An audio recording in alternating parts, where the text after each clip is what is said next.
Finally दोस्तों आदिशक्ति से जो खेसारी लाल यादव का गाना आप सभी के बीच आने वाला है, उस गाने का मोशन पोस्टर आप सभी के बीच आ चुका है। पोस्टर भी आ चुका है, चैनल के बैनर में लगा हुआ है, वहाँ पे भी आप लोग जाकर देख सकते हैं।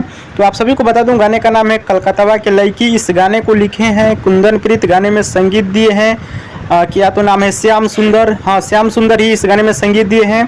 गाने को गाए हैं खेसारी लाल यादव और खुशी कक्कर ने। बताया जा रहा है कि खेसारी लाल यादव और खुशी कक्कर का ये गाना बहुत ही तगड़ा और बवाल होने वाला है, जो कि आप सभी को ये गाना बहुत ज़्यादा पसंद आने वाला है। जी हाँ दोस्तों, बहुत ही तगड़ा और बवाल गाना होने वाला है, जो कि आप सभी को ये गाना बहुत ज़्यादा पसंद आने वाला है। बात की जाए इस गाने को कब रिलीज किया जाएगा, तो दोस्तों खेसारी लाल यादव के इस गाने को रिलीज किया जाएगा 6 तारीख को आदिशक्ति फिल्म के यूट्यूब चैनल पे। जी हाँ दोस्तों, 6 तारीख को आदिशक्ति फिल्म के यूट्यूब चैनल पे इस गाने को रिलीज कर दिया जाएगा। गाने को सुनिएगा, देखिएगा, बहुत कमाल का बवाल गाना होने वाला है। कल टीजर इस गाने का आएगा। जी हाँ दोस्तों, कल टीजर आएगा।